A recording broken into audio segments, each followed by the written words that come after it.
જસદણ શહેરમાં રાજાશાહી વખતથી રાજા પરિવારમાંથી જે તે વખતે જીલેશ્વર પાર્ક લોકોને સુખાકારી માટે ફરવા માટે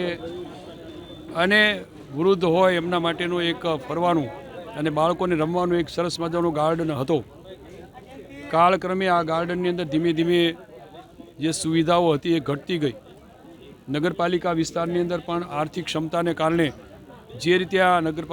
પાલિકા મારફતે બગીચાનું જતન થવું જોઈએ એ કરી શકતા નહોતા. પણ આ વખતે રાજ્ય સરકારના સહયોગથી અને 15મા નાણાં પંચના સહયોગથી આપણે આ જીલેશ્વર પાર્ક જે ફરી વખત એને રિનોવેશન કરવા માટે લગભગ 35 લાખ જેવી રકમ આપણે મંજૂર કરીને એ સરસ મજાનો ગાર્ડન બને, બાળકોના રમતગમત માટેના પણ લપસ્યા વગેરે મળે, વૃદ્ધ લોકો આવીને બેસી શકે, વિદ્યાર્થીઓ વાંચન કરી શકે અને શાંત વાતાવરણ અને સરસ ફૂલછોડોનું પણ અહીંયા વાવેતર થાય એવો આ ગાર્ડન એનું રિનોવેશન કરવા માટેનું ભૂમિપૂજન આજે અહીંયા કર્યું છે અને ટૂંક સમયમાં જે તૈયાર થશે.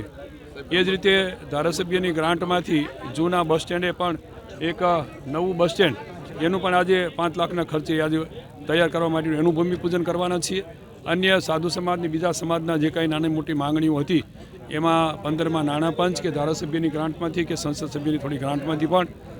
જસદણ નગરપાલિકા વિસ્તારની અંદર ભૂમિપૂજન જસદણ ખાતે જીલેશ્વર પાર્ક ખાતેથી સૌ આગેવાનો, સંગઠનના હોદ્દેદારો, નગરપાલિકાના પૂર્વ સદસ્યોની ઉપસ્થિતિમાં કરવામાં આવ્યું. આ જસદણ ખાતે સરસ મજાનું ઇન્ડોર આઉટડોર સાથેની રમતો સાથેનું એક ગ્રાઉન્ડ જેનું બાંધકામ અત્યારે ચાલુ છે.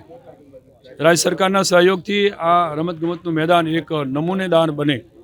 અને એની સાથે એની બાજુમાં જ જગ્યા ખુલ્લી છે, ત્યાં ક્રિકેટનું મેદાન પણ મળે એ માટે આમ તો રેવન્યુ વિભાગમાંથી આપણને મંજૂરી મળી છે, રાજ્ય સરકારે પણ આ પાડી છે અને રેગ્યુલર આ રમતગમત માટેનું ક્રિકેટનું મેદાન આપણને અલગથી મળે એ માટે પણ રાજ્ય સરકારમાંથી આપણે અલગથી વ્યવસ્થા કરાવી લઈશું.